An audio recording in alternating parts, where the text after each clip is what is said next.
All right, everyone. Welcome to the Big Bend Fishing Report. So you guys been fishing? Yeah. Yes, Yeah, I fished for 4 straight days. Four? It's that time of year like we were talking about last time. It was coming. It's here. And that's one reason, we started having more frequently is the weather's all over the place. Mhm. The fish are all over the place. They don't know where they want to be. They know where they want to be. Yeah, I think it takes some. We were talking because I know we all after that cold snap last week, or whatever it was, a week and a half ago, we had that really cold air. And that water got really cold, and that's always gonna stir the system up. The fish, it seems like it takes them a little bit to kind of recuperate from it, especially the first one. I've always noticed that it's easy to find fish after that because they're going to go to warm areas. They're going to go to mud flats and near the mouths of the creeks and stuff like that they can get warm on. However, they're not going to be real adaptive to eating, until their body kind of gets back to where they're comfortable, the water temperature and everything like that. So what I saw, because I think we went out the same day, kind of riding around looking in different areas. You were down towards Keaton, and I was up north in Eganfina, and it seemed like we were seeing a lot of the same stuff, seeing a lot of fish, but couldn't catch a lot, only because that water was still really cold. And I fished just about every day since then, and every day has gotten better as far as the bite. Yesterday and today kind of leveled off. They were about the same. Same amount of fish, same bite, same, everything like that. It seemed like it kind of leveled off. So I think I don't have a water temperature gauge in my little boat, so I don't know what it was, but the fish acted a lot more at home. It came up to 68 Okay. yesterday. It started off, it was 58, then Sunday, 57, 56 early, then made it to 61, then it was around 61, made it to 64, 3.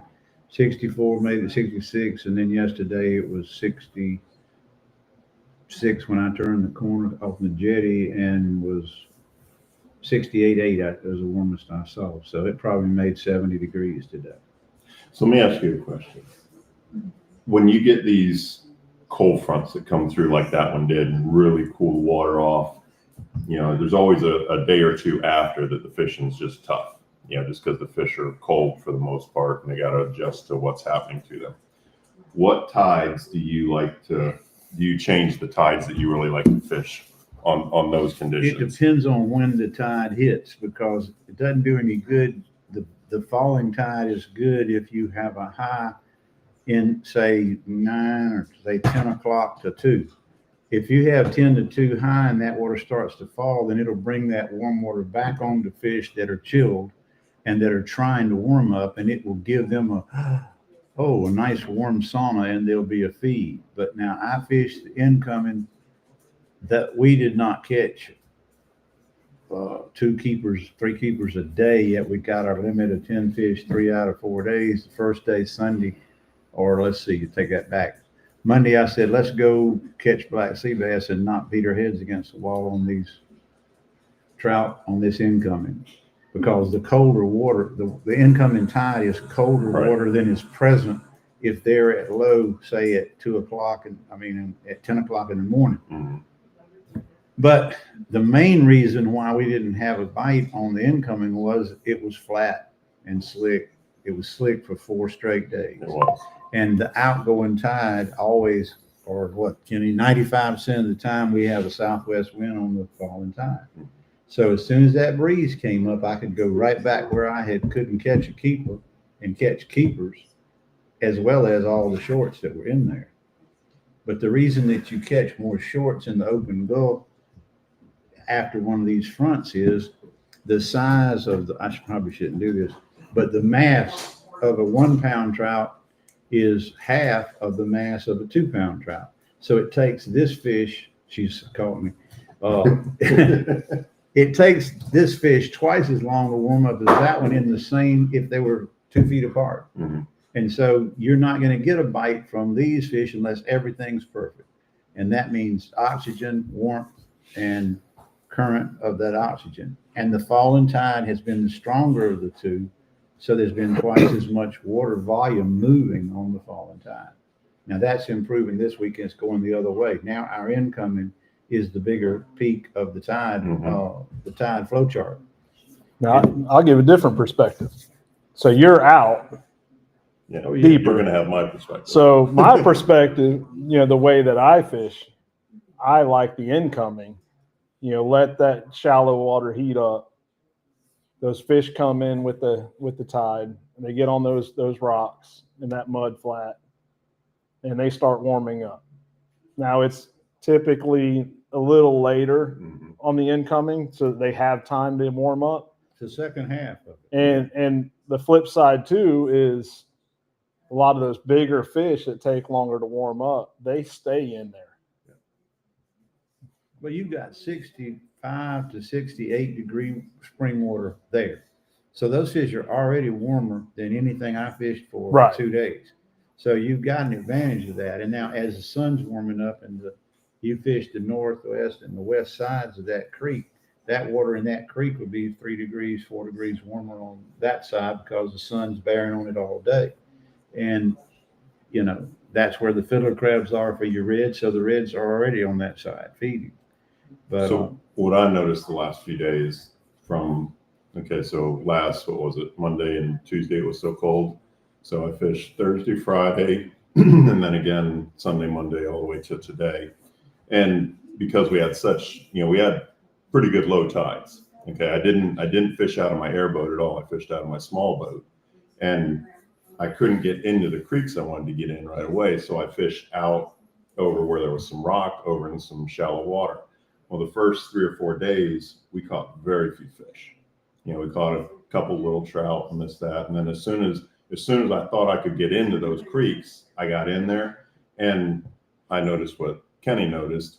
As soon as you had water flow in those creeks, it didn't matter in or out. But when obviously the incoming tide was stronger, when that water flow got strong, the stronger it got, the bigger the fish got. Yep.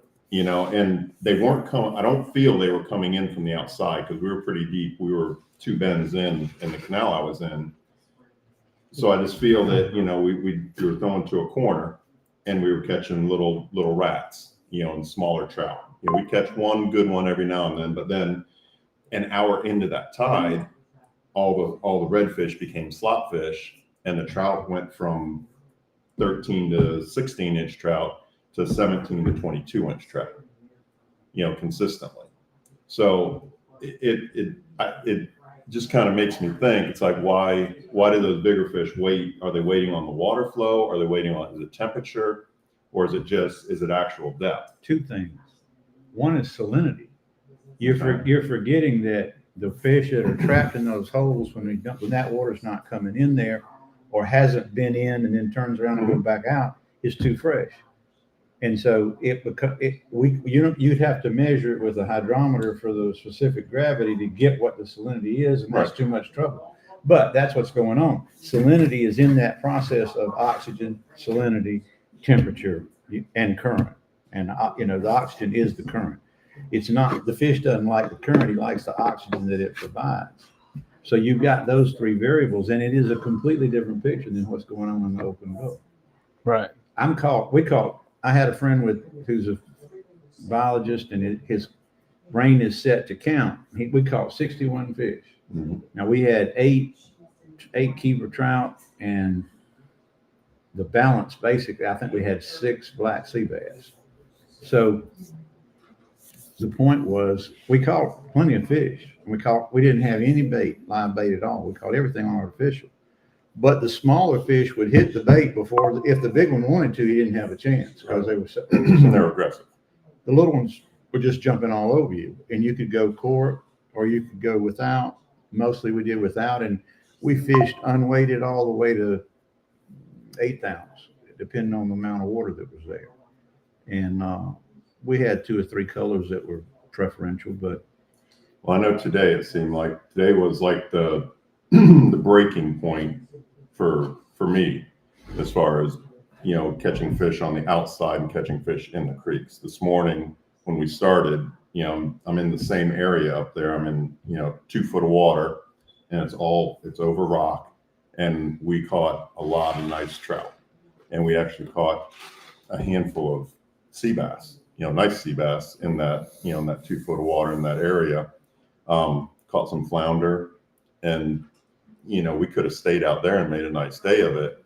And when I went in the creek, we still caught fish, but it wasn't anything like it had. So I think They're moving out. they're moving, exactly. They're moving back out. You know, the water's moderating on the outside. Mhm. I did see there's, you know, like you were saying with the pinfish, there's a lot of pinfish on the outside Oh, right yeah. now. Oh, yeah. And I think they were coming out to eat them.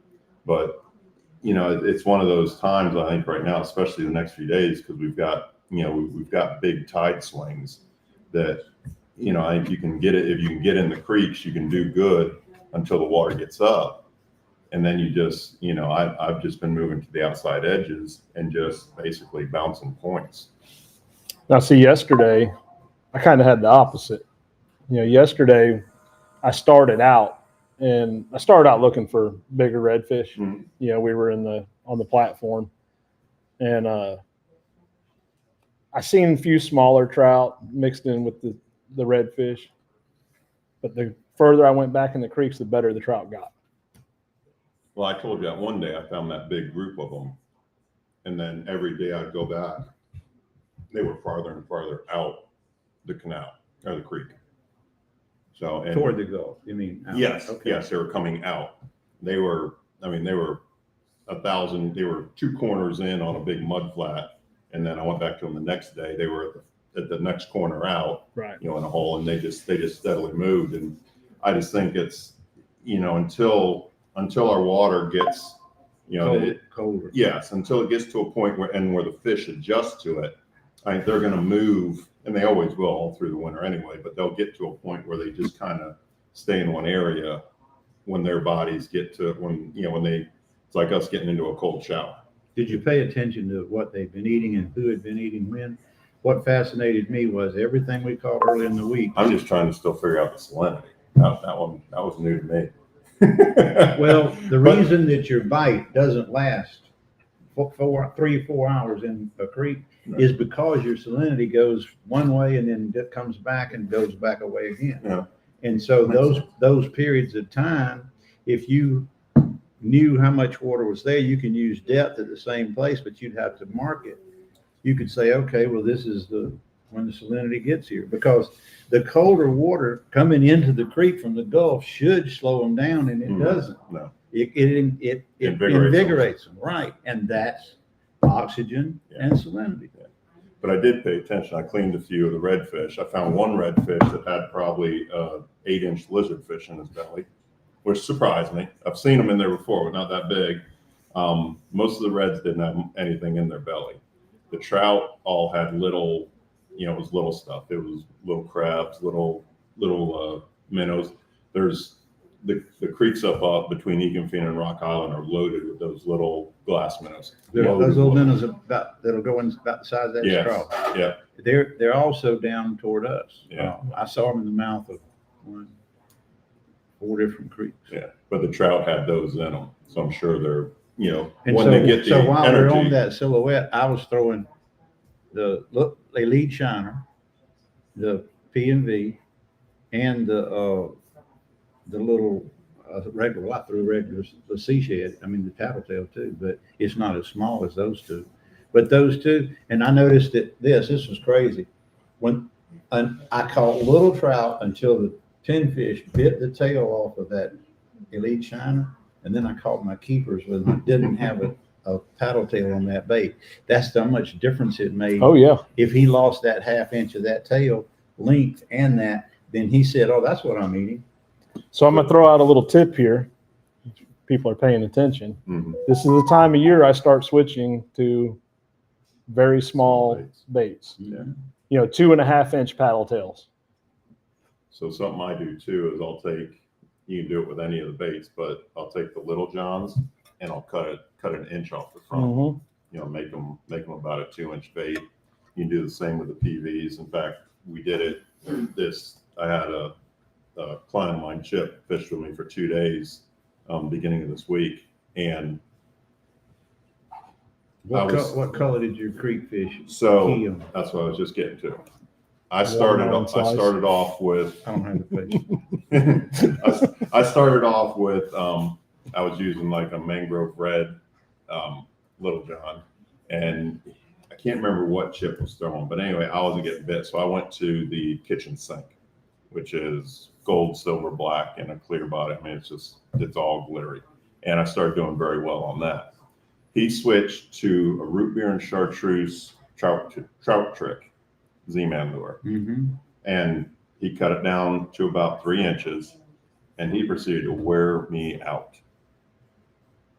I mean, you know, I was catching a lot of fish, and he was. You thought. I thought he was catching them on every cast with that color, and I realize colors make a difference. I've never been a big proponent of, okay, this is the color you got to use, but it took me about 10 minutes, and I had the same color on, doing the same thing. But you know, I think it's a lot of the profile, like you were saying, because that trout trick's a skinny little bait. Mm-hmm. The Little John's a skinny little bait, and I was throwing a little bit heavier paddle tail and wasn't getting bit at all. And I just think it was too dense and too big. And like I said, I don't think you can go small enough in the wintertime. I agree. You know, you get those little Ned rigs. And stuff like that. We hadn't made Thanksgiving yet, and No. it's already made a difference. Yeah. Because of the water temp. Because that fish is not going to jump a bait. It's like I told my people every day this week. I said, don't wait, don't pop it twice. If you're going to use the cork, don't pop it 3 times. Pop it twice and reel it in. Mm-hmm. If he didn't come for it when you first hit the water, he's not coming. He's not going to swim 10 feet for a bait. He's got to be in a 5-6 foot window, or he's not coming on the open flats. And there's going to be a little trout get there before he does, because he's moving. He's warmer. He's moving. So if you don't catch a keeper, I'm bouncing the 4th bounce. Mm-hmm. I bounce it, I do my little shake 4 times. I reel it in, and I've been out producing my charter. I mean, I've been catching the big fish, and I've been catching more fish because I'm less patient in cold water. Well, and I noticed too, I fished with the end of last week with our IT guy, Anthony. And there was several times when, the fish were still, they were still transitioning back out. And there were several times where you'd make a cast, and when you came tight, he was there. Yep. A lot of that. And that always happens more in the wintertime. And like what you were saying is about not being patient. I always tell everybody, I said, throw up there. I said, mount, most of the time you're fishing a current. I call them current runs when they come by the rock or whatever. I said, bounce it just a little bit. If you feel any pressure, set. Because these fish are not, like you said, they're not coming out to hit anything. You don't feel that hard thump very often. You just feel pressure. And they do the same thing in open Gulf. Mhm. And like you said, my biggest 3 trout yesterday all choked on it and came up. You know how they come up and just shake all the way shake. and tail walk 10 feet with their mouth open because they've got it down. They just picked it up and were charging me, and I saw them before I felt them Mm-hmm. because they were good. They eating. Yeah. it's And been they very- weren't very eating like subdued that. hits. They weren't eating like that earlier in the week. We caught some keepers, but we caught 2 in the creek mouth. I had 4 over, was the best day, and it was the coldest water.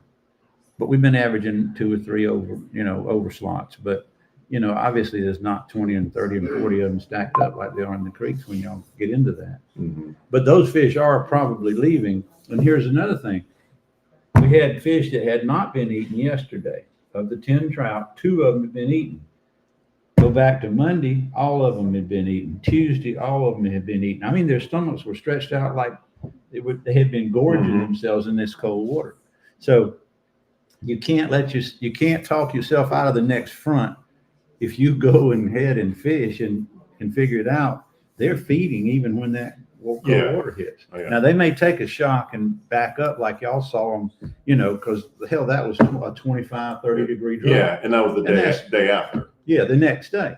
But there again, if you count 4 days after front passage, I don't care how cold the air or the water is, those fish are going to be feeding. Yeah, I see 3 to 4 days after a Yeah. major front. And I think the predator fish take advantage of the same thing that we take advantage of. The fish are grouped up more. I think the bait groups up more, and the bait's stunned. It's slow. So those big predator fish, it's, you know, they can get near them. It's easier for them to catch fish. Hence, they may gorge a little more than what you would think they would. Now, If they yesterday come we from a caught. bait. Yesterday we were struggling to catch small enough trout. I mean, we were on some big trout, and You know how you could just drive out of the creek and that's the problem. no, we were catching them out of the creek too. But But how far out? Of the Careful creek? now. But we it's not hard. caught some out, a Did few it? hundred Okay. yards off the bank. The entire camp, every boat that went by, everybody I know and everybody that I've talked to have been just doing, 30 to 60 short trout a day. It's because they're not throwing watermelon Two, slice. 2, 3, 4, whatever. Well, they don't hit watermelon slice out there in the real world. Where I fish. In the hard We're world, fishing in the zoo. Is that what you're saying? it's an aquarium. It's an aquatic zoo. It's a cement pond. It's a cement pond. It's- but for real, I mean, we were on a lot of big trout, but all of them were super skinny. They had nothing in them. They weren't eating. Well, Right. see, that's the thing. Where I'm fishing with that Houdini on the little Elite Shiner, they're literally eating the red glitter out of it. They chew the tail off and then they eat all the red glitter, and that bait looks like you took it. You know how we used to bass fish and Yeah. take the a teeth. and roll a piece of butt to make you think we caught them on that Mhm. stupid color. We take our foot and rub it on that indoor outdoor carpet and rough it up. That's the way these baits look. They look like they've been rolled on Wow. that deck. But like I said, that Houdini has just been unbelievable. You can throw the thing out there and you don't have to do anything. You just look up and it's under. Those pinfish are balling it like they do gulp, and all of a sudden the trout comes in, just takes it away from him. He just can't stand that frenetic at that. Now, if you had watermelon slice, you double that. I put it on. I don't have watermelon slice in a PMV or an Elite What? Shiner. I said I don't have. I didn't say What? they don't have. What is wrong with you? I didn't pick any of that up because I've never caught a fish on No, that. Sorry, but- Did I say that? So let me tell you something. there's a- if you were on my boat and you had a stinky pink, I went through 9 bags of stinky pink since Sunday. I'm down to my last 4. it's because all the little fish eat are eating them. the All the crap little out of it. fish eat them. No, this is catching fish, bouncing. Our bigger fish. So I did. My oldest son, Dakota, he tied on a stinky pink yesterday because it's his favorite color, and he went right back to watermelon slice after his brother wore him out. Hey, if somebody caught a 27-inch fish in front of me, I'd be throwing that color until my ears bled. Mhm. Well, what gets me is he caught a 22 And was given, or 21, Hunter then a 22 on watermelon slice. Then he changes to stinky pink. no, I'm not going to do that. Then his brother catches a 27, so then he goes back to the watermelon. Mhm. Dude, it caught her to be just stay there. But they did miss quite a few fish. I mean, they were hooking up, but the fish were just they weren't. Mouthing it by They the were- tail. yeah. So the last couple of days, I'll sit there and I'll watch your clients fish, and you'll see them. You'll always see them, doing this. And I'm like, don't set the hook. I'm like, just keep reeling. I say, because the fish are cold and they're coming up and they're grabbing it. I said, and if it feels like it's getting away, they'll try and re-grab it and get it Well, deeper. that's old mirror lure fishing. That's Mhm. the old 51, 52. Well, this is Yeah. with soft plastics. When you just keep it moving, and when he taps it, if you shake the rod tip, don't move your arm, just quiver your wrist and shake that like it's hard trying to get bait. away. They do the same thing with your bait right there. They He'll rebite it. he'll eat it. Yeah. He'll slam it then because he figures, okay, when I tapped it, I heard it. Mhm. But if it continues to do the same thing it's doing, he's going to continue to try to tap it and kill it. And he doesn't have the energy to pop it hard. Right. And that's Yeah. what, the last three, That's 4 old days. 51M. Yeah. And it's Yeah. just wintertime. That's what happened. That's why I think the smaller baits work better, because they get them in their mouth a little quicker. You go to those bigger baits and they grab them right by the tail. And then the thing that, we're still, at least I'm still floored about is we caught another 7 or 8 flounder today. And I seen going into some of the creeks that I was going in, I seen another 6 or 7 scoot out from under me. And they're big. They're as big as these damn placemats right here. So this is Big this is the flounder. time of year I typically catch them. I don't, not this many of them is what gets me. I mean, Well, you normally I'm catch 'em. catching this many out though. Yeah, not in the creeks. Right. I mean, these are, and we caught one. They chase those minnows in there. Yeah, we They caught one followed out, those out minnows. in 2 foot of water over the rock first thing. But I mean, we got in the creek and Can you keep the ones you keep in catching the Gulf, but you can't catch the ones keep the ones in the creek? I'm going to say no. Okay. We're freshwater fishing in the creek. They're not supposed to be there. Exactly. was I didn't thinking- keep any of them. I'll say that. Okay. But I mean, going in literally because I was just trolling in there's natural channels that go through there, and I just told them, I'm like, start casting because I seen 4 or 5 flounder, and there's one of them, you can see them, they kick away and then they stop, and a flounder, if you drop it on his head, he'll usually grab it, and we did it with one of them, and then, but it's just I'm not used to seeing them in the numbers in the creeks. Yeah, there is a lot. We only caught one yesterday. One yesterday, but it's been a lot. I Yeah. mean, we've been catching a lot of them. Yeah, and Now the sheep's head are they're everywhere. They're everywhere. They're outside, they're inside, they're just everywhere. We went across one. I was coming out. The water had come up already, and there's a deep hole at one of the creeks we came out of, and there had to be 35 sheephead just laying down in there around. It's an area as big as this table with rock. Mhm. They were just all over. I'm seeing higher numbers out a little in the deeper troughs. This was the first. Yeah, it was right at the mouth. Yeah. But they were. I mean, they've moved in too. I'm seeing them from start to finish. I saw a picture where Brent loaded up on them. He was catching them down there at Cedar Key, right on.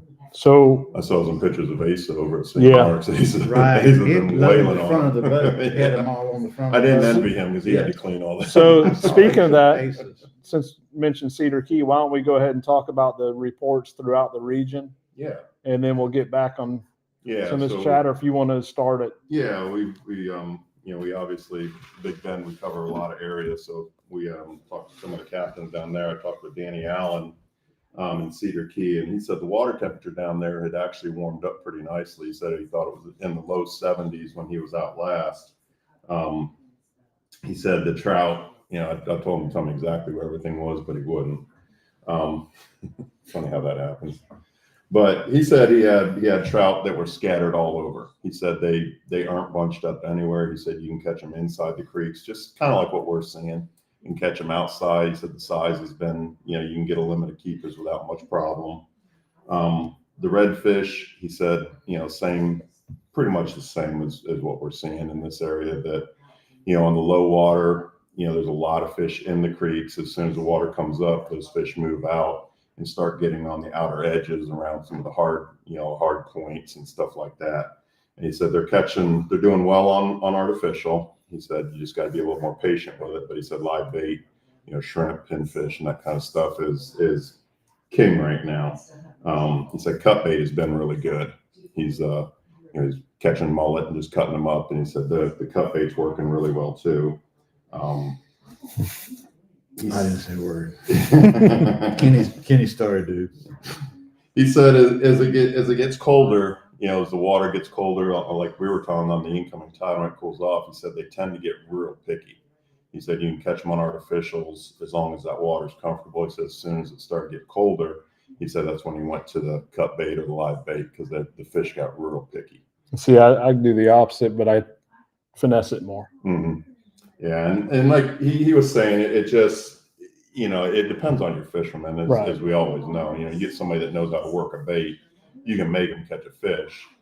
When they get stubborn, when they get cold, when they don't want to move a lot, you throw a piece of smelly bait out there, they're going to find it. Well, I think a lot of that is because the people are actually letting it sit in that point, Yeah, instead of trying to work it too Yeah, fast. they're patient with it. And then he said the same thing. They're drinking beer with one hand and they're holding the rod. Exactly.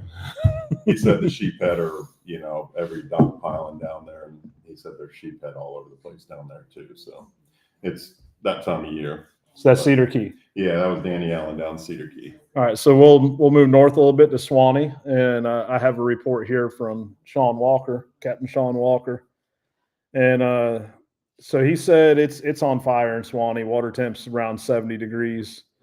Said the fishing's been getting better daily. Said he limited out on trout and reds in an hour and a half today, throwing popping corks around creek mouths with shrimp and artificial. And artificially, he's using lighter colored paddle tails. What color?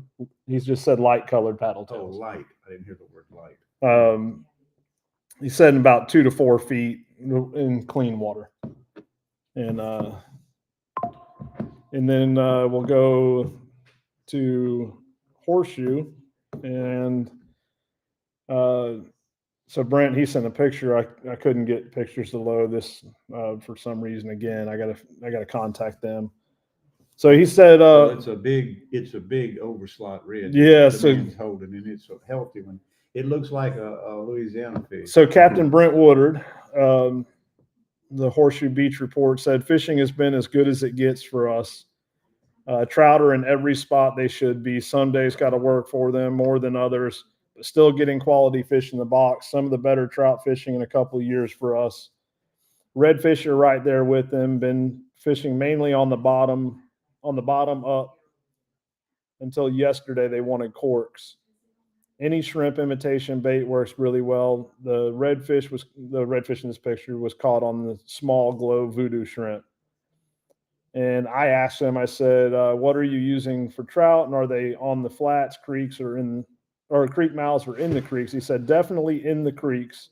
Anything pink, but mainly the pink ghost, saltwater assassin, paddle tail, and live shrimp on tough days. He just knew Pat was going to hear that. He and I talked. So Yeah. Yeah. And then I also, out of Steenhatchee, I talked to Chico Graham. He called him. He said something a little different. Out of all the reports we've had, they've been very similar. They've all said the fishing's been really, really good, which this time of year, it's going to be. If you're out there and can hit the water, you're probably going to catch some fish. But he said the water temp was about the same as everybody else, upper 60s to low 70s. He said they had a lot of bait in 4 to 7 foot of water. Now, he said it was a mixture. It's pinfish, ballyhoo, all that kind of stuff. But he said he said it was really weird. He said he'd been having some tough days fishing in close. So he said he went ahead and just moved out into deeper water. He said for the beginning of the week, for 2 or 3 days, he was catching good limits of trout in 10 foot of water, which, like he said it's completely wrong for what should be happening, but he followed some bait out and they started fishing and they just kept catching fish. And he said they did well, and he did it for 3 days in a row. He said they came in, and this was all, he'd been fishing south of Steenhatchee. He said north, he didn't really know, but he said they came in and started fishing around the rock grass to see if they could pick up some bigger trout, and they started catching redfish. And then me and him started talking. I was telling him, like 3 weeks ago, I ran into those schools of redfish in that rock grass in that 4 to 6 foot. yeah, they were everywhere. Yeah. And that's what he said. He said, you get out there in that rock grass, he said, there's redfish all through it. And they were just throwing white and chartreuse, paddle tails or twist tails, whatever he wanted through that. And that's what they were catching on. And he just said, talking with everybody there, everybody's kind of, we all do it. You get that first cold weather. You're like, all right, let's get in the creeks. And he's just, I think everybody kind of rushed the winter patterns a little bit. And I don't feel like we rushed them. We adapted to what happened real quick. And you just got to make sure you don't get stuck in that. You got to realize these fish are going to warm up as this water warms up, and they're not ready to be stuck in the creeks all year yet. No. So they're going to come back out because there's not enough food in there for them yet. But you got to realize it got cold so quick, it didn't give the pelagic bait time to go Right. to Tampa. And so all he found was a group of fish that followed that Bait bait out. that went, oh, it's too cold. And when they jumped out, they followed. Mhm. And it might not be but a mile or two of coast that it did it on, or it could be 5 miles, who knows? But He found them. he found them because he was on the fish Mhm. that was on the bait, very bait in shallow water, and he turned right instead of left. Yeah. And it's like I told Kenny, I said 90% of the trout in the Gulf of Mexico have never seen a creek, and they're never going to see a creek. I caught all of my fish over 20 this week in 2 miles offshore. Mhm. I'm not even, I'm not 100 yards or 200 yards. I'm a mile and a half, 2 miles from the bank. And those big fish are never going to go in a creek. They haven't seen a creek. The prettiest fish we caught was 21 inches, and he probably weighed, I don't know, he probably weighed close to 4 pounds. He was huge. He was just thick, but I let him go on the side of the boat because we had a 19 and a quarter in the box. But the point I'm making is you can't forget that there's a whole population of fish that are never going in those creeks. It's fine that if you got enough fish to fish for, that's wonderful. But there's always fish outside. Mhm. And the only disadvantage is when that water temperature drops so much, y'all will keep catching fish in there, and I will put my boat on the trailer because it'll be open. You won't be able to get those fish outside. They won't come back. Except for the real pretty days where you get a string of Well, 4 or 5 warm days. Well, those are so odd. Yeah. That you can't predict that when you're booking trips. So No, you there's can't. no point. But we used to see that down south when I fished out of Anklo. They'd go into those troughs and they'd stay in there, and they would just shut down. When it got cold, and you get that stretch of 4 or 5 days, and even it doesn't matter where you're at, even up here in the harshest winter, you get the heart of winter, I should say, you get those 4 or 5 warm days where you get to 70 for 4 days. Those fish It's on respond. fire. Yeah, Yeah. those fish respond. Yeah, so that's what I was going to say. Even when he puts his boat up, I mean, we're still catching fish out in open water. Especially before I had an airboat, Mhm. when I couldn't get in the creeks because it was so low. Yeah. I'm still catching fish. But Just you're had to fishing- adapt to it. But you're fishing in water that deep. Yeah. You're fishing in shallow water. But we as Right at the captains, creek. we're good at guessing. We go out in the morning and we guess what, we have a lot of data to make these, they're more of a hypotenuse, I guess would be a way to put it. They're more educated guesses, but that's all we're doing. We're going in and then we got to have, the ability and the patience to stay with what we think is going to work. Otherwise we're just chasing our tails, and that's when you start getting the captain, are we going to catch a fish today? Give it time. Yeah. So, Yeah. Pat, you want to give a current report and keep beach, and we'll keep working our way north and west? Yeah, like I said, I'm not in the creek, so I'm not talking about that. On the open Gulf, we started off, and in the areas where you have creeks and a lot of rocks up north, and I'm talking about from Yates Creek on to about, I don't know, Big Spring. If you didn't have grass, you didn't have the pinfish balled up following your baits in. When you found that early in the morning, you weren't getting any hits, but the pinfish were there. But the pinfish weren't popping the plastic yet. It was once that plastic hit. And then we were catching 50 to 100 fish a day all this week, starting off with 61 Bert and I had on Monday when he counts. And so the point is that you can find those fish, and then the keepers are mixed in there, but you've got to go through so many fish. There is no separation, and there's no place where you can say, oh, well, here the big fish are half as close to the bank as these are. I told boat after boat, don't bother throwing your plugs if there's no grass under you, because if that bait's not there, that trout's not there. And normally in Thanksgiving, from Thanksgiving to Christmas, we're up in the rocks that are 100 yards to a half a mile offshore, and there's nothing there but the fish. Well, those trout hadn't made that move yet. They hadn't, the better sized fish haven't made that jump in there. Those bigger fish that y'all are catching moved gradually as the water was cooling off, like they were supposed to, because they knew it was somehow coming. Knew it was coming. Their instincts tell them to be prepared for it, I think. But anyway, there's a big separation between where those fish are. I hit 3 all new places yesterday with the same crew I had the day before. I said, look, we're not going to fish anywhere we fished before. And we caught better fish, less shorts, because I had refined, okay, I need this rock to grass change, and I need this much depth of water nearby. And that was it. We caught fish in 5.5, 4, 5.5 feet. But the mainstay of the bite is in about 3.5 feet of water flooding to 4. And when that once it hits 4 feet, you can shift around, because I guess the cold water. I've caught fish on Houdini, Stinky Pink, Pink Ghost. I pulled some baits out of the attic of my storage. I went up there to get Joyce's lighted Christmas stuff. There's a horse up there I had to get. Well, it takes 10 minutes for me to get up that ladder and get up that ladder. What do you call it? The stair that folds The attic out. ladder. Those damn things. And that's a good way to die, is on one of those hinge bastards. But anyway, went up there and I said, well, I'm up here. I'm going to get some, Well, baits look, there. So I got the boat called Night Shiner. You ever seen it? It's got a back of that looks like Arkansas shiner Mhm. or Tennessee shad, and then it's got silver stick glitter. You know how much Robbie liked stick Oh, yeah. glitter back 20 Oh, years yeah. ago. And the bait's been up. So it looks It like a came disco from ball. the fire. It came from when they had a fire in Mayo. And I went over there and picked it up, and the bag was smoky. Smoke. It is. The big bag, the master bag was smoky. The point is, I pulled it out on one drift. I said, I'm going to catch them on this bait. I hadn't used it in 20 years. Keeper. Client put it on, put my fire out, never caught another keeper on it. But I caught 2 fish on it just like that until he put it on there, and I said, well, he put my fire out. But I'm bouncing a 1/16 of an ounce out to 4 and 5 feet. Why? Because that trout's not going to run down a 1/4 ounce jig. Your grandfather fished a 1/4 ounce jig, and he was catching little trout in the summer.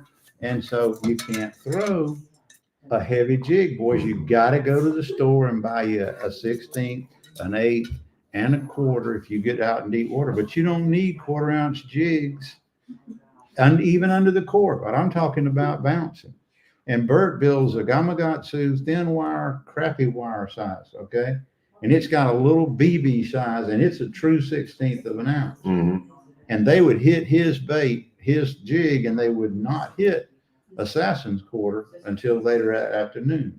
That's how crucial the light stuff is. Yeah. What do they call that thing? Drop dead by Yep. VMC. That's what I've been using. The drop dead is a big swim bait hook that I'm throwing the 5-inch. I'm not sure that's probably Same. what Kenny. And in the current of those creeks, that's a better bait because it keeps that bait level. And that big trout's fooled by it. But whereas if you nose point something, they may not hit it because it's kicking back down and standing on its head. But I didn't need that out there where I was because I wasn't in that shallow water. When do you throw it in about 2 feet and less? Probably. You don't really need it. You can go to a jig head and once you hit 3 feet of water. But if you don't have these tools in your arsenal, you're gonna have a hard time in the winter until there's a perfect bite at the last hour of the flood when everything's right and it's warmest of the day. That's the only time you're gonna get your gulping cork to work. And that's fine if that's what you want to do. But you need to find and refine your skills with the finesse baits, as Kenny says, the finesse stuff. Yeah, especially in the winter. Yeah. And then we're going colder. It's going to get Oh, colder. yeah. We're It- going it- to have a front It's going to be Thanksgiving. cold this, yeah. Yeah, It's next supposed to week. drop after Thanksgiving. It's supposed to go back down. So where I've been fishing, which would be the next area, I'm kind of overlapping a little on both of you guys, where both of you have been fishing. So, Pat, you've been pretty much Keaton to, like you said, Big Spring for the Right. most part. So I've been fishing mostly kind of maybe just the north side of Spring Warrior to Hickory Mound, the middle of Hickory Mound. And this time of year, I tend to shift more that way some. And there's been some fish on the outside. However, I will say, and I looked back on my log 2 years ago, I Pat. shredded my log. I just put it all in there. So two years ago, Bad memories. me, Pat, and Brent ran a trip this same week. Right. 2 years ago, I think it was 2 years ago. And we're fishing it tomorrow and Saturday. Right. And we were just on the edge of the rocks and grass, throwing Stinky Pink on a 1/8 ounce keel weighted hook. And when we first got out there, it was me, Pat, and Brent. When we first got out there, actually, it wasn't the same trip because you were running different. It was right before the same trip, but we did run the same. Maybe Anyways, Lee Crow, maybe Lee we Crow. all went out there, and we made the first stop of this one area, and every boat was doubled and tripled up with trout. And we got one drift in. I seen just a wad of boats coming, and I told Brent, I said, we got to go. Pat stayed there, and Brent and I pushed in, and there was really only 2 spots that we found fish in tight, Mm-hmm. but we just pinned down and we stayed right there and wore them out. Yeah. And but Water was a lot colder. that same area, the fish are there now, but they're out a little further. And you know which rocks I'm talking about. I went and found those rocks because, my machine blew up, and I found them last Sunday when I was scouting. I said, I'm gonna need these rocks, and I don't have them on my machine. Yeah, they're round pebble. They're big, rounded, and with sand in between them in the good parts, and then the parts that'll jump up and get you. Oh, I got you. Where you lost your lower unit, I got it.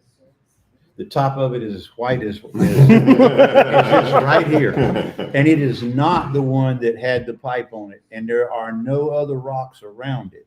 And it was this deep, and I was sitting in 3.6. Mm-hmm. And it's that deep. Mhm.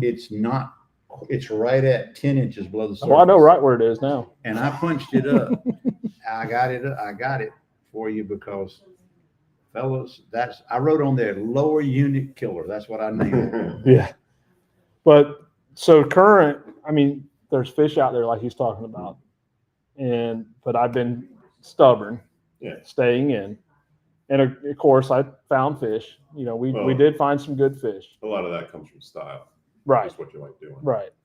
And I will say a week ago, I call that a habit. You call that style? I call it style. Okay. so a week ago, there were hundreds of redfish on every Yes. shallow rock pile I went to. Yeah. Literally hundreds of redfish. It's not like that this week. That cold came in and they went all over the place. They're scattered. Yeah. So I'm fishing pretty much Hickory Mound up to a cellar, and I seen the same thing when I went out and looked after it. It grouped them up. They were all on top of any kind of hard bottom on a point that had current across it. There was a good number of redfish. There was some trout and tons of sheephead. And like I said, today was the first day, off Eganfina that I was able to, put a good bite together and not be in the creeks. We stayed out, like I said, we started in about 2.5, 3 foot of water and just drifted over this rocky bottom. And I had my clients throwing mirror jerk shads, and I was just throwing a Mirrigan. I was just throwing the clear broken glass one. And Gold? Gold? No, it's the clear one. It's completely Clear silver. Yeah, clear silver. Okay. And they were catching fish, but it was weird because you get into areas where they would catch fish on the jerk baits, and then I would catch fish on the Mirrodine, and it was never together. It was kind of strange. I don't know if that was just by happenstance or what, but that's just the way our bite was out there. But we could consistently, as long as we stayed over rock, we caught fish. As soon as I would get out a little too far and get off the rock, it went away.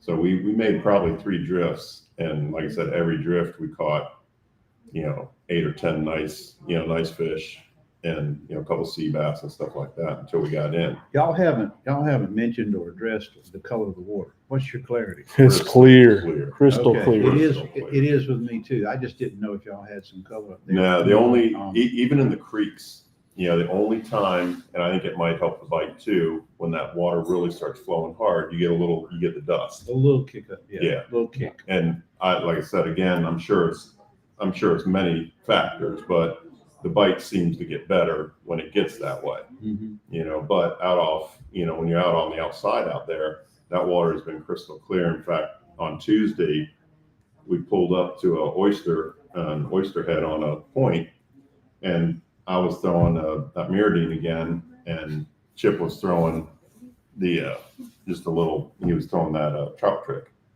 And as I'm working in, I'm watching him work it, and I look back, and there's a redfish chasing my Mirrodine down. Now he's doing, he's like a cat playing with with a mouse, because he won't grab it. So I'm slowing up, just doing the rattle thing, getting it to shake there, and finally he eats it. So we get him in. He was an overslot fish. So I get back up and stand on the back of my platform. I look across the bar, and I'm like, Chip, I thought they were mullet. I'm like, there's 3 or 4 mullet right on top of that bar. So he throws up there, and they charge that bait. Well, when they charge the bait, the other 30 from the other side come across, so he hooks up, I throw out and hook up, but we sat there, and there was, those fish stayed on that bar and let us catch probably 6 or 8 of them before they finally dispersed and just moved down. But I didn't see any of that today or yesterday. So it was like a smokehouse full of fish at a creek. Kinda. Not quite, but kind of. Very true. But yeah, they were, but these were on the outside. So I heard that you've been following an airboat that has a kind of blue wrap on it. Well, since he's been in Missouri, yeah, I've been stealing his spots. He's commenting. So when the cap's away, kill you a deer, Joel. Stay up there, buddy. I have seen some. We'll take care of your fish. I have seen some boats going into his hole. I know. Yeah. He knows. He knows who follows him. So he said, caught 3 huge reds in my sleep last night, because that's the only place he can catch them. In his dreams. He was on his airboat too, though. Oh no, that was Ricky that said that. I'm sorry. I'm so used to Joel saying that. Sorry, Ricky. I thought that was Joel, because that's the only way Joel can catch redfish in his sleep. But yeah. But so Joel said you better stay out of his spots. Yeah. When I find him, I'll let him know. I'll refine him for him. I'll teach him how to fish him better. Are you hunting with that lure? Or are you using it for preference? Are you using I'm hunting. Okay. Because in the back, so when I have clients on the boat, I'll always throw a search bait. Because I don't fish that much. I'm moving the boat around, but I will fish back behind, and I'm always throwing some kind of search bait. Yeah. Okay. I don't ever throw a target. Well, see, bait. that's good information for our listeners, because they can search with what you search with. Mhm. And if it's a small, are you using the 14, 17, or the 27? It's a 17. 17, that's the Mhm. regular. I've been throwing the 27. I throw Yeah. the 27s, but like I said, I'm not in that shallow water as you are. But I believe in, okay, come and get me or go to hell. I don't want the smaller bite, and I'm not saying that's right. I can just throw it so damn far. Yeah, Because I there's just so much more I water. like the 17 because I can fish it in 1.5 foot of water, Mhm. without hanging. And if I'm in 1.5 foot of water, I'm broke down. Yeah, but I mean, like I said, if I'd have been doing that, we would have probably never seen that school. We may have, Yeah. because there was enough of them, but with Right. that fish chasing me down, and Mhm. he came from water we'd already fished. So speaking of breaking down, for you guys that wait until the water gets cold so you can fish in the creeks, go ahead and make sure you tune up your boats and drain your gas that's been sitting in there since last year, because I've had to tow a few people in recently. Yeah, boat maintenance is. I mean, I'm not saying I won't help you out, but just there's a tip. Yeah, this is not a good year to have to spend the night in the creek. No. You don't need to be in that vulnerability. Most people don't wear enough clothes because they think it's nice and warm, but they're not thinking about 3 o'clock in the morning when it's going to be 40 something. Well, even in the day, it's been rare that, especially when we're moving around, when you're just sitting and especially in the creeks, it warms up. But as soon as you move around, it's chilly out there. And then every day, like you said, when that tide shifts and you get that wind shifts out of the southwest or south, it blows across that water. That's right. The temperature drops 10 Oh, yeah. degrees. Oh yeah, every time. So even though it's warm in here and you get on land and it's 80 degrees, the water's still 60 something degrees, and it's That's right. cold. Yeah. So we have a question here from David Bosch. Says, at what point will the negative low tides keep the fish off the bank in the creeks? I don't know that it ever. At what point in the tide or what point in the calendar? It says at what point will the negative low tides keep the fish? So I'm assuming while it's low.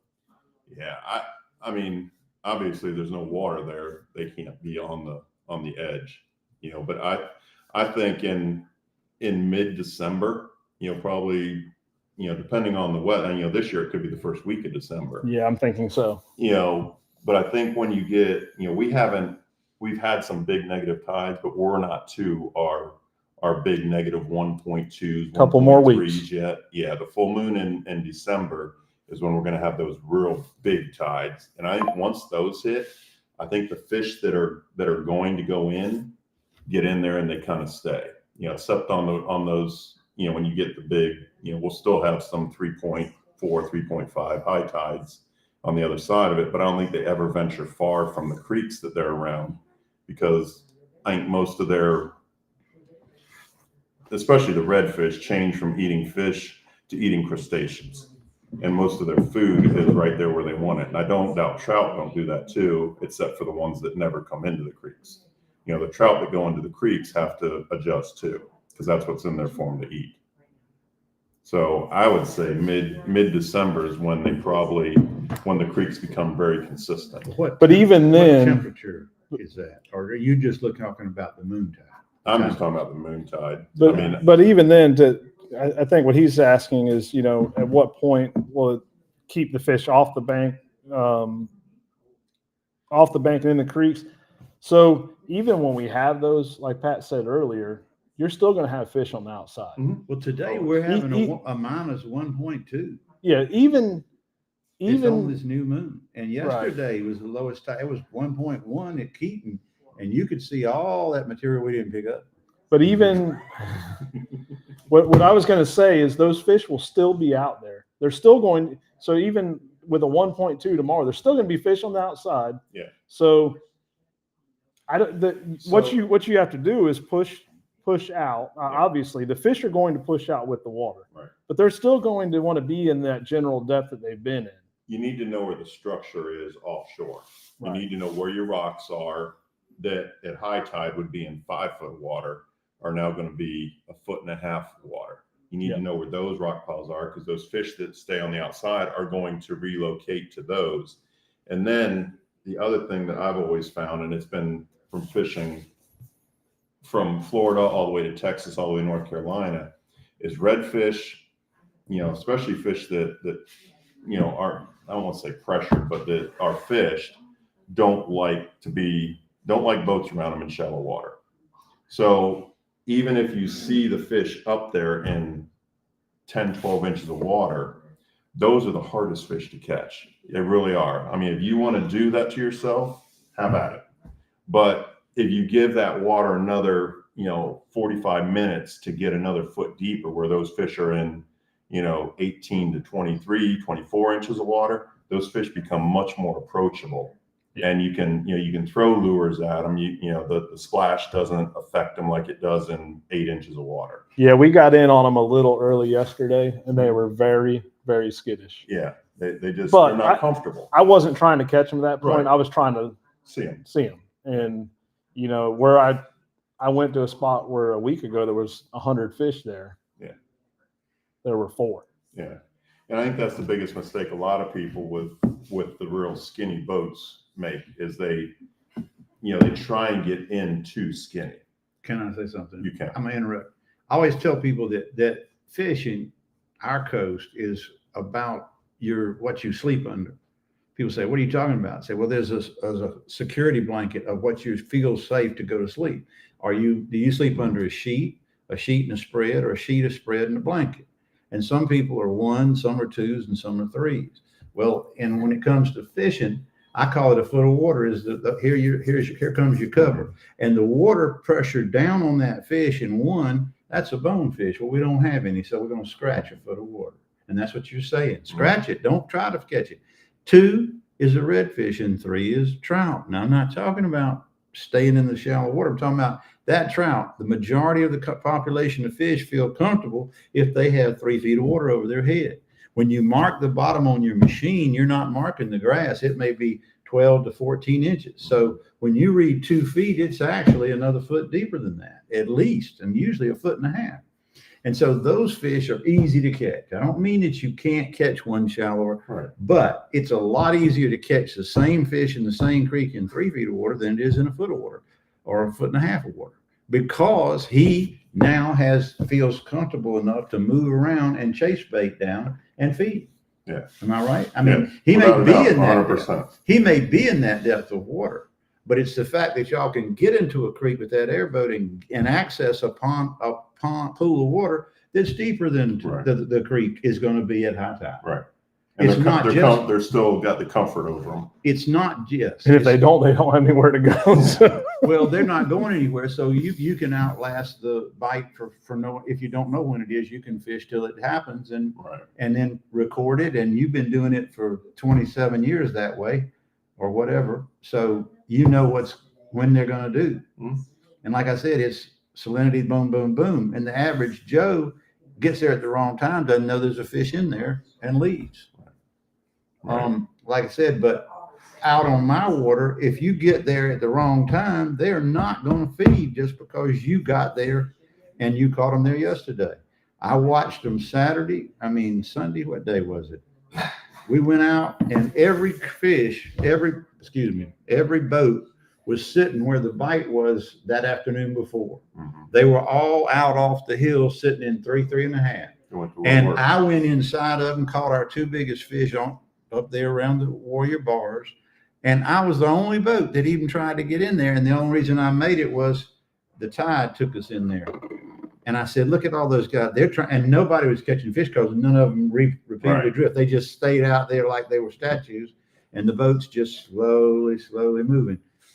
You can't play yesterday's dime that was a 3 p.m. bite at 9 the next morning.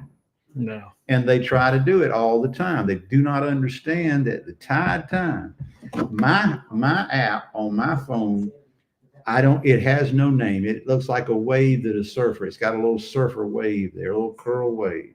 Okay. And it has the ability for you to highlight a circle, move it up and down on the tide, and at whatever time you know exactly how much water of your incoming range of tide, which means the amount of water coming in. So if you're catching fish at 2 or 1.1, tomorrow you need to be at the same place at 1.1, and it won't have anything to do with the clock. Provided the wind is the same. Right. Yeah. Right. But the point is that if you have that much water or more, you're good. Yeah. If you don't have the water, you're not. Well, I was just going to say, if you look at that and you don't factor in a strong north wind where that water doesn't come in, Yeah. that never makes that 1.1. But this is your starting point. Yeah, Right. and the whole gist of the story is the fish are patternable for 3 or 4 days usually. If you just like that oyster and then bar. you take that you sketch and And do it yeah, like that. exactly. And Just start like that over. oyster bar, I went back to it, 3 days in a row, and each day, it got a little different, but we were able to catch fish each Right. day for 3 days. And today I went and we fished it for about 10 minutes and we didn't do anything, but I went back at the same basic tides. Right. That's what I'm talking about. So to stay on his question again, Mm. one of the biggest mistakes I see people make with these negative tides and these big tide swings Mm. is not making the transition fast enough and staying ahead of the fish transition. Right. So I was going to say that too. The only reason, if obviously, if there's no fish or there's no water on the grass, the fish can't be there. There's nothing over it. So, what a good rule of thumb that I use a lot is I try and look where the mullet are. Because obviously we know redfish hang around mullet. Now, mullet will typically be a little, especially on an incoming tide, will usually be ahead of the redfish moving in. Mhm. So I will, I'll watch for mullet jumping, and not just one, I'll watch for several mullet in an area and where I can see mullet moving, and I'll stay outside of those mullet by about 40 or 50 yards and try and, if everything works right, drift in with them or move in with them. And we'll usually pick up some fish, and we'll usually pick up trout also, because especially the bigger trout Yep. will move. They're more like redfish than they are trout anyway. Right. So they will move in too. And as those mullet get into the bank, if you give it 20, 30 minutes, those redfish are going to be up there with them, and the whole thing is they've got to be comfortable. If they're not, if you pull in and you start casting, you see fish taking off, you see puffs of dust everywhere, back out. Yep. Because you're just blowing fish out. They're Yep. not happy. You know, you can tell a redfish that's not spooked. He swims away easy. It's a nice slow wake. And then you tell the ones that look like sheephead when they take off. You know, they go 90 miles that way, you know, right back this way, and they dart all around your boat. Those fish are, you boogered those fish up. Get back, let them settle down.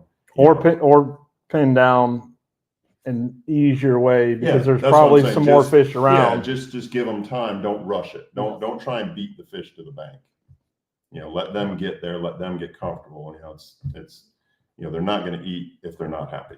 I used to tell people when we caught thousands of fish, reds on spoons for years and it was a lot easier. Spoons.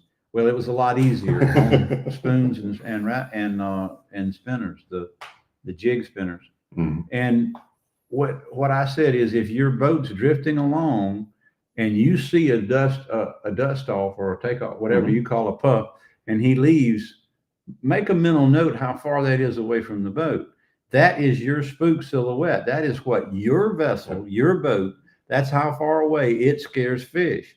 And once you know that, then you should stop 3 times that spook silhouette of distance, 3 times that footage and distance away from any targeted area you're going to fish. You should shut down before you get 3 times that close, or you're not going to run those fish off before you have a chance to cast to them. Do you get people in cast that far? Yeah. I mean, your boat will scare them off. Yeah. Now, I learned something from a guy, and his name, I can't remember his name except his first name, Billy. I'll think of his name in about 2 weeks, last name. But anyway, used to be on Thursdays. Now it's 2 weeks. He taught me something because he was a bonefish tarpon guide in the Keys when he was in his 20s to like 40 years old, and then he left and went to Atlanta and worked for IBM. Makes no sense to me. He did it in exact reverse of what everybody else does. But anyway, he said the boat itself, Pat, the hulls that people cry for and fight for and pass on as a legacy are not just poleable, but the skiff doesn't spook fish in advance of itself as you pole it. And he said, today's boat manufacturers, that's lost on them. Yeah. And they can't build. There may be some of them that can. Well, it's lost because nobody knows it. They don't understand that. Yeah. But poling the skiff, he knew exactly what the distance was that his fly rod casters had to cast to catch a bonefish, but before the bonefish knew the skiff was coming. And the example to learn what I'm talking about is be in the canal in a boat on the dock, and here comes a shrimp boat. The boat, your dock and your boat goes up in the air, and the shrimp boat's still 75, 80, 90, 100 feet away, depending on how much water it displaces. That is changing the level of the water. And when you're in a foot of water in the Keys, your boat's buoyancy, the amount of displacement of that hull moves that water. And it does it here the same. And it does it with y'all now. Yeah, it does. And people don't know that. They don't understand And that. the other problem up here is, you know, because fiberglass and rock don't mix real well, there's a lot of aluminum up here. Mhm. And aluminum is, you know, when you're going along, you hear that. That's a shock wave through the water. The good thing up here is these fish are, you know, they're not pressured real hard. No. So that doesn't, I mean, it does spook fish, but you know, it all comes back to being, it's when you have shallow, cold, clear water, you need to be able to cast a long ways. Yeah. You know, you know, whether you go out and you buy, instead of using 15-pound test line, you go and you spool with 10-pound, you know, you go from 7-foot rods to 7.5-foot rods. Mhm. You know, you need an extra 15 to 20 yards if you're, And you need especially if the you're fishing. You need the perfect parabolic rod that will get the distance. Yeah. And will load up with 10-pound Mhm. braid and a 1/8 ounce lure. Yeah. Even in the creeks. that And use 10 pound. most of what people are throwing and using to throw corks with are too heavy, Mhm. and they won't send that bait. So I recently switched rods. I got the TFO Professionals, and the TFO Professional is a moderate fast action. And the reason I did it, they're 7'6", is because going into the time of the year you got to get that distance out there, Yeah. and you need that action for your clients that aren't used to fishing that distance and and being the able to hook move set. move the hook. right. Yeah. So there is a difference in these rods Yeah. and these And actions. there's a difference in yeah. what we use in the wintertime. I mean, it's, you know, you have warm water and you have cold water. And the only time I'll go to 7-foot rods this time of year is if I'm on the airboat, where I know I'm going to be fishing a creek all day, where I'm only making, you know, I only have to make a 20-yard cast because I'm fishing a deep hole. You know, if I'm in my little boat and I'm out, I have all 7.5-foot rods, and I'm telling them throw as far as you can. Yep. I'm setting everything up so we can fish downwind, you know, because I want to be able to make the longest cast, and I'm going to try and drift because that's the quietest I can make my boat.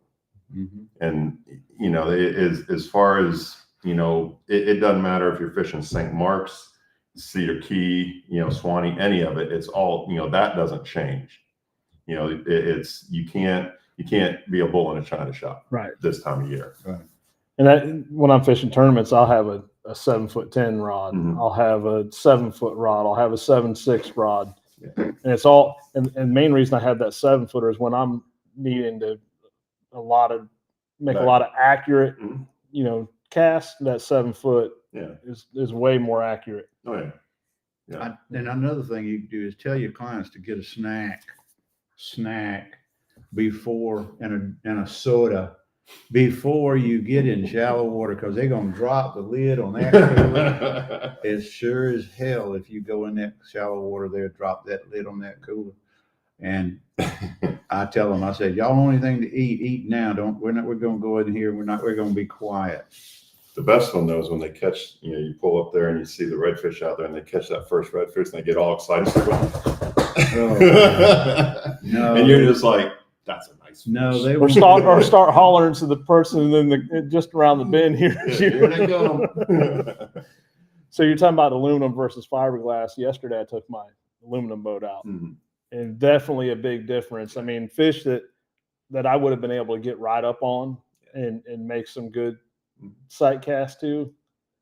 I was not literally half the distance, Yeah, you just, I mean, or I should say double the distance. yeah, when I started fishing out of mine, it's, you know, you see the fish move. Like I said, we look and we can see the fish typically away from us, but you know, the way they react to, you got to figure everything in an aluminum boat, you know, fiberglass absorbs so much sound in the boat. You know, if you set down, you know, it absorbs it. You know, aluminum, you step down, like if I step down off my platform onto the deck, it's going through the whole boat. You know, fiberglass, it doesn't do that. So there's so many things. And I mean, it all sounds like it's like, oh my God, how do we ever catch a fish? But, you know, You plan for it. you do, and you can't. The thing is, you know, it's sharp noises. You know, it's like you're sitting at the stoplight and you hear, you know, Joe come up behind you with the bait. You know, that you hear that. That's the way fish are. You know, if you're down there, they hear that sharp noise, that boom.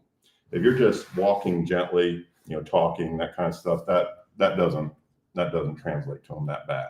I'm sure they hear it, but you know, the sharp noises, the lid drops, you know, dropping, stomping on the floor, stepping heavy, and Live well lid. all of it. Yeah. Anything you drop. I mean, I did it the other day. Just dropped the lid out of my hand. And I do think I'm going to I put Safe Floor on, which you have Safe Mhm. Floor. I put that on my micro draft. Yeah. I'm probably going to put that in my aluminum boat. yeah. Anything you can do with aluminum, anything you can do to quiet it down helps. I mean, under all the lids have got, you know, the stuff, whatever it is, the seal you put around your windows and stuff all along there, the stick stuff. Just that way, if they do fall, they've got a cushion. Weather stripping. Yeah, weather stripping. Yeah, they've got a cushion. But that Safe Floor, I mean, I really like Yeah, that. it's good It stuff. does quiet it down quite a bit because it's rubber. Yep. Okay, let's go for what we're gonna do in what temperature of water, and what's your game plan the rest of this week. I'm just going to wing it. Yeah. It's kind of like when I'm going out the canal and they say, "Are we going left or right?" I said, "Yeah," because I haven't made my decision yet till I get See where the wind's blowing. I get out there. I'm like, you know what? Well, I think a lot of it now, you know, right now, because we're kind of dealing with, you know, a situation that we don't normally have. It's, you know, for another 2 or 3 weeks is, you know, we're back to, our best guess. You know, what would we do? You know, the water's warming up, the fish are starting to spread out again. So what would we do? No, you know, in those situations, and you know, it's hard to say as we're on a warming trend. So, you know, I'm not going to be fishing in the creeks probably as much as I was. You know, I'm probably going to be on the outside out to 2-3 foot of water over hard bottom. You know, in the next, you know, until we get the next cold snap. Yeah. I mean, I don't know what I'm gonna do. There will be till fish in the creeks. There's fish in there that aren't going to leave, but you know, I can tell you this: I'm gonna avoid boats. yeah, That's- that's the first thing. That's not always possible, but yeah, that's I love it when I don't see a boat all day. Monday, Tuesday, Wednesday, I had one boat come and get with us, and we weren't doing very much at the time, and never had another boat within 2 miles of them. Brent said, "Don't lie, never go left." I do go left quite. I do go left quite a bit. Maybe not this time of year as much, but Yeah. it's If the wind's blowing from the south, turn right, turn left at Keaton. Otherwise, don't. I think too, when you go out, I mean, like I said, I love to fish the creeks and everything like that. So if I have the opportunity to do it, I'm going to do that. That's just the way I like to fish. Mm-hmm. You know, I like to cover water. I like to, you know, I like to fish over structure. And, you know, I always tell everybody when they go fishing, you know, just do what you have fun doing. I mean, if you're going to go out there and, you know, I always hear, well, we're going to go find fish. Well, yeah, we do that every time we go, you know, but you typically wind up doing the things you like to do and the things you become good at. You know, I mean, some people are better at, you know, you're better at finding them out in the deeper water and knowing what they do out there. No, my boat's that's just what I bought the boat for. Yeah, and that's what you're the good at. style. Yeah, but it's not it's not so much the choice. You know, it's like the technique. Hannah, had you rather throw that top water lure? Had you rather throw that plastic? All three of us would rather throw top water the rest of our lives and never throw the other. And I wish if I had enough money, I could just follow the temperature and stay in it. I mean, it's just like, do you like offshore better than you do inshore? I personally love offshore fishing, but just when the opportunity was there. Now it's not there for me because I chose not to do the boat after taking some people, you know, out there and realizing they would not do what you told me to do. But the thing is that I'm saying for these folks that are listening to learn information, are you going to go to your biggest creeks? Or are you going to go where you saw more fish? Are you going to go back to look for the fish that were there and try to figure out where they do? Or do you already know where they're going to move to? I think another thing most guides do is, you know, if we have a good morning, you know, first 2-3 stops, we do really well. You know, we immediately go exploring. Right. You know, But we don't tell that. no, we don't say that. And typically we do, you know, we find fish, you know, because I mean, it's not a place we've never, ever been to in our life. Chuck Gilliford told me something. He says, if you don't fish some uncharted water every trip, you have nothing to look forward to for next week's trip, because you're going to catch the fish on the first 10, 15, 20, 30 places. And that's offshore fishing, but the same thing applies to us. Mm-hmm. You have to go to that exploring. And you can't beat your fish up. You can't sit and pound on the same fish day after day after day. You shouldn't. No, you definitely shouldn't. But the majority of the camp does. Yes. But they also do. don't fish as much as we do. Right. But they do like to pound the color off the rocks, don't they, Ken? yeah. As I call it. Well, the thing too is that you draw too much attention to an area if you go back to it repeatedly. That's why I told those boys, I said, we're not going anywhere. You know, they're holding up fish, showing people as they're riding by. I said, well, we're not going to any of the numbers we went to yesterday. That's because people just know how good you are. So they're like, we're going to follow that guy in that privateer. Right. No, it's not a privateer. But yeah, I hope they follow the privateer, because that's not what I got. I was trying to help you out there. Oh, okay. Well, the reason I don't have my name on the side of the boat is just such as you. Just such as that. It doesn't matter. Everyone knows your boat Yeah. from about 5 miles away. Right. Well, it's a little, I can hear yours now. I can't see well enough but I know what it sounds like. Well, now there's like 4 of them here. Yeah, there's different boats. I don't know you. I just know that I hate the airboats. It doesn't matter who's on it. No, I mean there's 4 other microdrafts in the area now. Oh, that guy was here with the 2 red ones. What's his name? fished today. Barry. Who? Barry. Barry. He fished today. I waited and they were grinning, so they must have caught fish. Yeah, he had. Well, there's 1, 2, 3, 5 now in the area, which I'm glad. Mine has 2 red power poles. That's it for sure. It's black with 2 red power poles. Well, I used to be such a unfriendly individual that I kept 2 different color hats, look, and 2 different color shirts in the boat, so that when I had a little, what do you call it, conversation with someone, I'd change color. So if they went back home to the room, got the gun, and was sitting on the pier waiting on me, then I had a different color hat and shirt on. If it was really bad, maybe he'd just hesitate just long enough for me to make it. If he had a yellow kayak? Yeah.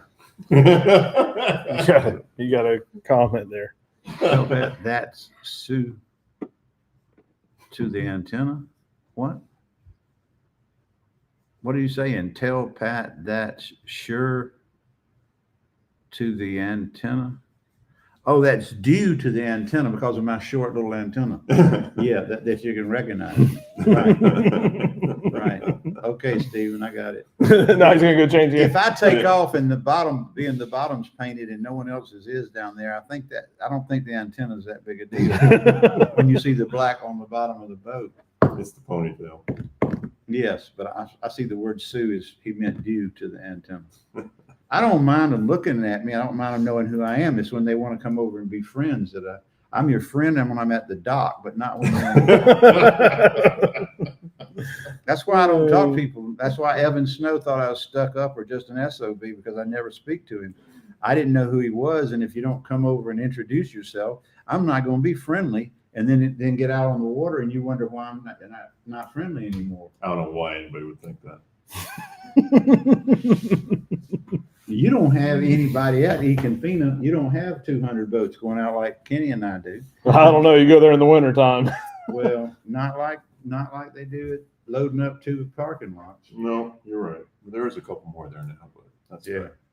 There's a lot more. Yeah. Well, I don't. There's still enough. There's a couple that don't need to be. You can fish all day long as you don't block me from the drift that I'm on. I'm going to make 2 drifts and I'm going somewhere else. Well, it comes I'm back, not going to make 3 it comes drifts. back to etiquette out there, and it doesn't matter whether there's 10 boats in an area or 1 boat for every mile. It's just you have to be responsible for what you're doing out there, and you just have to be conscious. Some and I used to run into this a lot down south. A lot of people just don't understand. They don't get it. It's the majority. Yeah.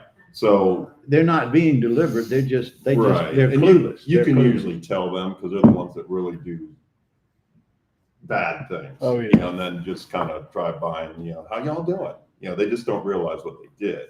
Yeah. Well, I don't get upset I've about calmed that. down a lot. Yeah. Yes, I don't care about over that. the years. It's taken a little bit. I don't So let's get talk mad. about boat etiquette as we get into winter and everyone starts getting tighter in areas, because we are a very 2-dimensional coastline. Mhm. And as these fish move and they start stacking up in certain areas, I had a guy, well, he's doing it again this year, and Pat knows who I'm talking about. I'll be casting to the bank, and I'll be a pretty good ways off because, like you talked about, we need to make some long casts. Mhm. And this jackleg runs between me and the bank all the time. Yeah. He's got a new motor now because he was going to go in between me and the bank one day, and I eased up there because I didn't want those fish to be moved, and he decided to go around me, but he's so used to traveling that he hit a rock. Yeah. Not my fault, but anyways, there's no reason to run between someone You should in never the run shoreline between when a they're bank and the boat. when they're within casting range. Yeah. But he's not prejudiced. He'll run 4 miles and run on everybody. He'll run between there and the bank. I know who you're talking about. But Yeah. same thing these creeks get tight, and sometimes, someone maybe, and a lot of times they want to anchor up right in the middle. And then you may want to go around them and get in there. Don't get upset because someone's going around you because you decided to stop and anchor in the middle. Yeah. Now, I will a lot of Direct times. them which side you want them to go to. Right. If they're going to go around. I've always, like I said, we've got a ton of creeks up here, and obviously we all know a lot, and it gets back to that exploration thing. If there's somebody sitting where you want to go just go somewhere else. Yeah. I mean, I'm not going to crowd in on somebody if I can help it. If I've really, and I don't ever know a situation where I would have to get past somebody to fish a creek, I'm going to go to another one, especially if I'm in the airboat. The one thing I've learned with airboats, and everybody up here is much more tolerant of airboats than where I came from. I fished them down in Charlotte Harbor, and God forbid if they even heard it, you were, an a-hole. So we would just, up here, I've, it's just ingrained in me. I will always slow down for boats. If there's somebody where I'm going, I will either go 2 creeks down from them. I'd never, like what you said, run the bank between a boat. Nobody should ever do that between the boat and the bank that they're fishing. Well, see, they've been doing that for 30 years on me, and it's why you get prejudice. Yes. And that's why you get, rough about it. Well, I think a lot of them just don't know. Well, here's the thing. Let's go back to explaining the etiquette. If any boat is approaching with the wind of the bank, whether, for some reason, half the boats out there think that 100 yards means, I can go between him and the bank, 300 feet. No, there's a reason Greg, Kenny, and I, and 10% or 15% of the boats down there stop that far away. I used to call it the 30-30 rule. You could stop, the 50-50 rule. Don't stop 50 feet, stop 50 yards off of your material and your corner, your edge, your channel, especially on redfish for years. And 150 yards is a long ways. And nobody that I see now understands that. And they go cutting in between or in front of you. The fish, we're fishing downwind, folks. All you folks dragging it behind you. When I see a boat, if I'm coming to you and I see you out there in front of me in direct line, I turn and move at least 200, if not 300 yards and turn until I get by your drift line before I go back to my path. It took probably 20 seconds more of my day to do that. And 90% of y'all just hold your line. You think that it's a brim bed and it's a pond and it won't matter. It does. You can't drive over a fish that's covered in spots. The covered in spots from a speckled trout, the spotted sea trout, the spots are camouflage. Camouflage means he's hiding, and he's hiding from you. You're the enemy because you represent something big that will come and get him. So you have spooked every fish that you drive over for the rest of your life in the Gulf of Mexico at Keaton Beach and anywhere else there's a grass flat. You have got to recognize that you are the guy drunk on a damn four-wheeler riding through the woods with country music going at full blast while we're trying to hunt deer, because we're after a creature that's being careful and is scared. And if you just drive willy-nilly anywhere you want to go, you are the same as a guy that would be in a snowmobile up north doing that, or in a four-wheeler. We don't come shoot you. We'd like to, but we don't. And the point is, because you're not the only one. There are more of y'all than there are of us. But the point is, you don't understand that this fish is not a largemouth bass that'll get over it. That fish, once he's spooked, is not going to feed. Just like if you've ever been out there and the torpor showed up, you can crank up and leave because those fish are shut down for 20 to 30 minutes. Mm-hmm.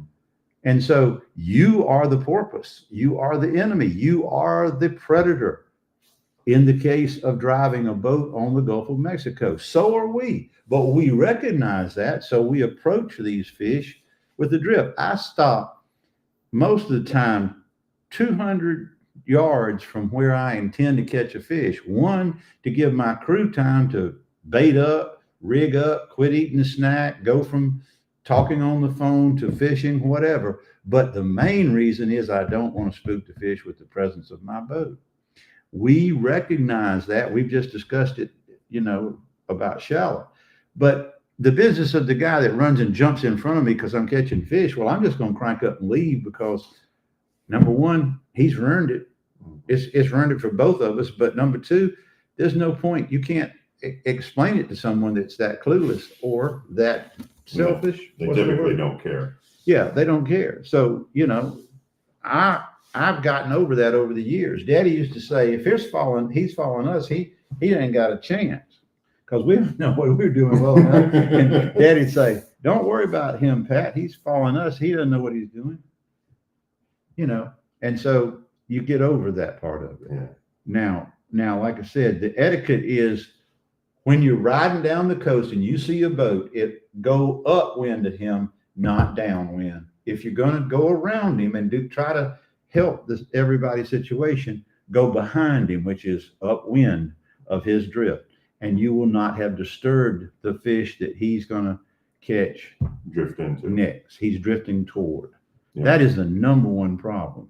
Yeah. The business about being cut off on the bank, those people are clueless, and we can't help them. No, but it shouldn't happen. And like I said, if, with the creeks this time of year, when you're going in the creeks, if there's a boat in there, if you really want to go in there, just come off plane.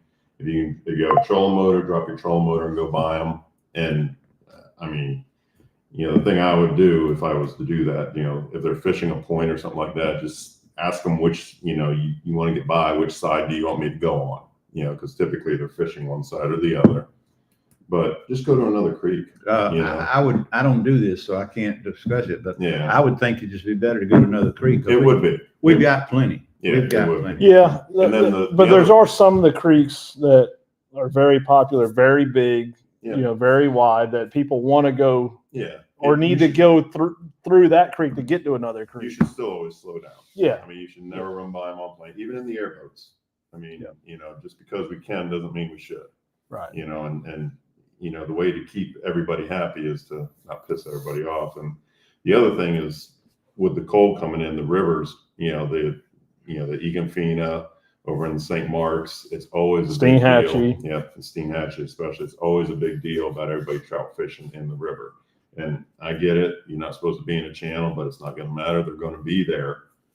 You got two ways to deal with it. Just get pissed off and run by them all and piss everybody off, and they're going to be pissed at you. Or just slow down and idle by them, and it takes you an extra 5-10 minutes. I just like to go faster. I know. and I was that way, but man, there's No, what gets me is the ones that, you're going to slow down for them, and then they take their trolling motor and Yeah. cut you off, and then I'm like, all right, now I'm just going to hammer it down and go around you. Not really, but I want to. There's always, it just doesn't matter. You always have somebody that just has to be a smart ass. Well, excepting the creeks, which we don't do it, but so many months out of the year, the rest of the time, the etiquette on the water itself is to understand that these fish cannot tolerate you driving on top of them. Yeah. And if you run across your own drift, if you turn around and go slow, you still mess those fish up. When you make a drift that's a line, you should crank up and make a bow and arrow. Make the bow now. The arrow is the string and it's straight. Go out and around and come back to your starting point. The guys that go slow and trudge right back never catch a fish on the next subsequent drift, but they don't ever get it. I can't understand that, but they don't get it. If you don't drive around and back to the start, you've scared and upset and disturbed those fish that you snuck up on before. I guess you snuck on them accidentally. The bite just shut off. That's why they didn't bite. Yeah. Well, that's my number one. I watch it all the time. I can't understand why no one explained to them why this spotted fish wasn't scared. This spotted fish is scared. That's the number one thing I teach people. You can't treat him like a largemouth bass because he doesn't get over it. He's looking to survive. And just, the way if you're coming up on a situation, just, how would you want it handled if you were in the other boat? That's the easiest way to do it. You know, if you're good with somebody running over top of you, then, you know, have at it, because, you know, eventually it's going to happen to you back. Well, if I turn around, there's 2 boats on my drift, and it's a place that I fish more than once a month. I drive off so they'll think that I wasn't doing well. I mean, I'm leaving. Well, that's what I was talking about earlier. This time last year, me, you, and Brent, we were drifting, catching fish, and a crowd of boats was coming. I left. The fish didn't leave. The bite didn't quit. No. But when they come running up there, I knew they were, and Well, if he it gets- stayed, and he's like, at the end of the day, you may remember this. You came and said, I was looking all up and down the coast for you, and you said all those boats came in and I didn't just shut fish it down. last year. We 2 had- years ago. Okay, 2 years. 2 ago. years ago. All right. 2 Well, years you don't ago. expect me to remember 2 years ago. I mean, you get 72 and you tell me about it. I won't be here, but I want him to. That's Remind. because I keep a law. Yeah, well, you got it written down. Here's the thing. If you don't leave, you're going to have 3 boats is going to become 6 and 9. Yeah. That's why I leave. That's why I stay away from Pat's boat. Everyone knows it, and I'll just get in there shallower than they can get. And that's another thing. I mean, most of the time, I'm gonna try to get into the creek before anyone else can. I'm gonna get out of it before anyone else can get in there. Well, I don't mind that other people are fishing the area I'm fishing in. It's when they drive over my fish and halt my fishing on the first, and I'm only going to be there 2 drifts. I'm not asking them to stay off of me for 2 hours. You know, I'm looking at 2 When they drifts. mess up what you're trying to do. Yeah. And I leave and don't, it's just a shame, but it's not necessary. And it doesn't produce fish when their behavior's wrong. It's keeping everybody from catching them. Yeah. It's not a brim bed, folks. They're not bunched up. The reason we find fish in a certain area is depth, tide, and technique. And if you don't have the technique, the depth and the tide are not going to help you. And feed. Hmm? And food. And food. Well, we wouldn't be there if the food wasn't there, so that's given to me. But they don't know about food. They don't know about bait and food. Well, when are we coming back? 2 weeks. 2 weeks. So Well, 2 weeks. It'll be a week after Thanksgiving. It'll Week be after. December. Yep. The 4th, 5th, whatever that is. I think. 4th. Yeah. 4th. Because 5th is the Yep. parade. This one. The Christmas parade. Parade? Yeah, you're gonna be there. Yeah. No, I won't. Yeah, you just don't know it yet. You're gonna play Old Man Winter. We nominated you. You just didn't know it yet. Christmas parade where? You'll get an email. A boat? Perry. No, I won't be there. I don't care whether it's land or sea. Well, no, it's the new Pat. A parade Yeah. doesn't have it's like fireworks. I've seen enough of it. I don't. No, you're gonna be in it. In the fireworks? In In the parade. Well, you might be in the fireworks too. I don't know. I'm not interested. Oh, We'll fill you in. all righty. Well, Well, we'll see everybody on the 4th then. On the yep, floor. on the 4th. Have a good night. Good night.